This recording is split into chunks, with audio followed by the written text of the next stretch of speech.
आता लगेच निघालो आहे आम्ही हिंगोली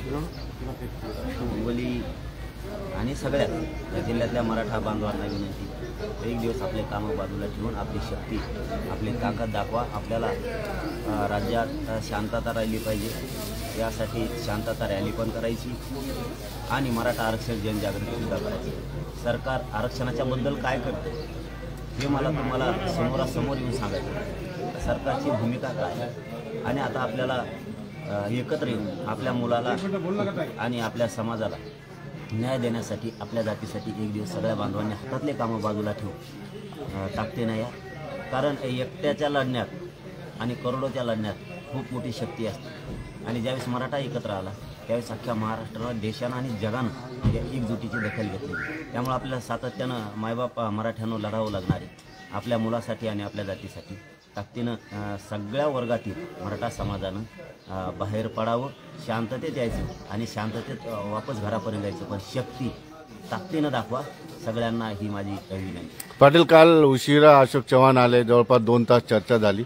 ही भेट काय होती आणि नेमकी काय चर्चा झाली तुमची? नाही, हेच की सगळ्या सोयऱ्यांच्या बाबत, हैदराबादच्या गॅजेटच्या बाबत, की त्यांचं म्हणणं होतं आम्ही फडणवीस साहेबांना, शिंदे साहेबांना सांगतोय आजच, उद्याच, परवाच असं चर्चा करतो. लगेच आम्हाला काही हरकत नाही, कारण हे अंतरवाली इथं कुणी येऊ शकतं. इथं हे मराठ्यांचं केंद्र असल्यामुळं इथं कोणाला येऊ नको असं म्हणता येत नाही.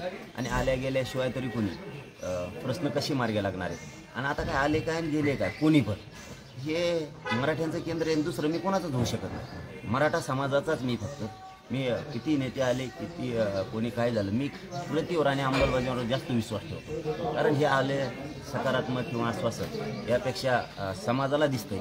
त्या बैठका सुरू असल्या तरी आमचे कार्यक्रम सुरूच राहतील.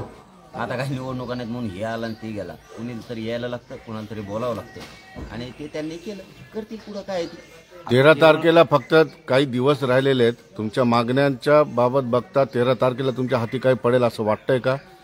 काय तुमची सरकारबाबत भूमिका आहे? सगळ्या सोयऱ्यांची आम्ही दिलेल्या व्याख्याप्रमाणे होईल असं आम्हाला वाटतं. एक आंदोलक म्हणून विश्वास ठेवणं, आशा बाळगणं हे माझं कर्तव्य आहे. कारण मी समाजाचा मुलगा म्हणून काम करतो, त्यावेळेस मला आशावादी राहावं लागणार आहे. हैदराबादचं गॅजेटही होईल, सातारा संस्थांचंही होईल, बॉम्बे गव्हर्नमेंटचंही गॅजेट घेतलं जाईल. 83 क्रमांकाला कायदेशीर, ज्या कायद्यानं ओबीसीला आरक्षण दिलं त्याच ओबीसी यादीत कुणबी म्हणून, बाकीच्या ज्या 180 जाती होत्या त्यांच्या पोटजाती म्हणून, उपजाती म्हणून आरक्षणात घातल्यात. तर मराठ्यांची पोटजात कुणबी होऊ शकते, का होत नाही या प्रश्नाचं उत्तर पाहिजे. मला वाटतं तीही 100% होईल. फडणवीस साहेब सगळे गुन्हेसुद्धा आंतरवालीसह महाराष्ट्र राज्यातले वापस घेतील ही आम्हाला आशा आहे. आणखीन आमच्या ज्या सगळ्या मिळून 7-8-9 मागण्या त्या होतील अशी आशा. पण 7 दिवस आहे 13 तारखेला, बघता सगळ्या प्रोसेस बघता या मागण्या मान्य होऊ शकत नाही असं तज्ज्ञांचं म्हणणं आहे. 13 पर्यंत हाती काही नाही लागलं तर पुढचं पाऊल काय असणार? राजकीय इच्छाशक्ती जर असली, सरकारची जर इच्छा असेल तर 7 दिवस नाही, 2च घंट्यात सगळे निर्णय होऊ शकतात आणि ते बी कायदेशीर टिकणारे. तर इच्छाशक्ती त्यांची पाहिजे. पुढची दिशा तर आम्ही नंतर ठरवणार आहे 13 तारखेच्या नंतर, कारण हे 5 टप्पे होणार आहे. सगळ्या मराठा समाजाची बैठक घेतल्याशिवाय पुढचा निर्णय होणार नाही. पण एका गोष्टीवर आम्ही पहिल्यापासून ठाणे 288 उमेदवार उभा करायची का 288 पाडायची, नाविलाज आहे आमचं. 10 महिन्याच्या आंदोलनाच्या काळामध्ये तुमच्या लक्षात आलं आहे की सरकार चर्चा करत असताना कोणते कोणते मुद्दे मांडत असतो किंवा सरकारचा प्रतिनिधी काय काय बोलत असतो, त्यावरून तुमच्या लक्षात येतं की आता हे सकारात्मक होणार आहे का नकारात्मक होणार आहे तुमच्या लक्षात येतं.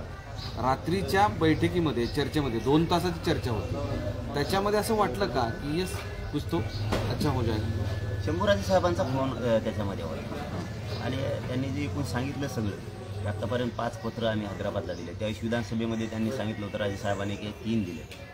असं याने वाटतंय की स्पीडनं काम करताय ते, असं वाटतंय. कारण रात्री फोन शंभूराजे साहेबांचा होता आणि ती काम करण्याची पद्धत, त्यामुळे तर आम्ही समाजाने त्यांना वेळ दिला ना.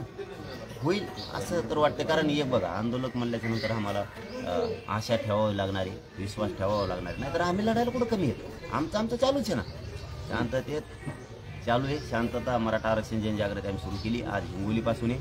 आता हिंगोलीला निघालो आहे. मराठा ताकदीनं एकत्र येणार, थोडंफार कमी होणारच आहे कारण कामाचे दिवस आहेत. विठुरायाची वारी पण ही समाज जास्तीचा तिकडं असतो. पण आमची शक्ती काही ते मराठी सगळे बाहेर निघणार आणि आम्ही सरकारला जागा करायचं.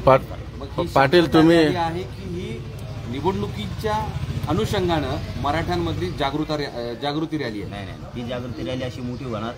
हां तुम्ही नुसती बघा. आणखी मुंबईत जायचं राहिले ती रॅली लई डेंजर होणार. पण पाटील, तुम्ही बोलताना असं बोललात की तुमच्या रॅलीमध्ये, तुमच्या शांतता रॅलीमध्ये गालबोट लावण्याचा प्रयत्न केला जाईल. तुम्हाला ही भीती का वाटते आणि का होईल? कारण माणूस फुनशी एक खोडसाळ सवय पहिल्यापासून. कुणाची? येवल्याचा छगन भुजबळ पहिल्यापासून सवय. त्याच्यामुळं इथून मागंही केलंय. आमच्या पुढं आंदोलनं करणं, आमच्याच पुढं हटकून सभा घेणं, आम्ही जे करतो तेच करणं. आम्ही म्हणजे आता ती म्हणजे काय ना, एवढ्या मोठ्या माणसानं, संविधानाच्या पदावर बसलेल्या माणसानं असं वागणं म्हणजे खूप खालच्या दर्जाचं वाटतं. त्याच्यामुळं तो 100% असा डाऊट आहे की ते त्यांच्या लोकांना सांगून फुगविल, त्यांना काय आमिष दाखवील, त्यांना काय पदं दाखवील आणि आमच्या रॅल्यात काहीतरी त्यांच्या लोकांना करायला लावेल. कारण त्याला सगळा जबाबदार मग छगन भुजबळ असणार. हो, कारण सरकारसुद्धा जबाबदार राहणार, कारण ते सरकारमध्ये. ओके, धन्यवाद. धन्यवाद.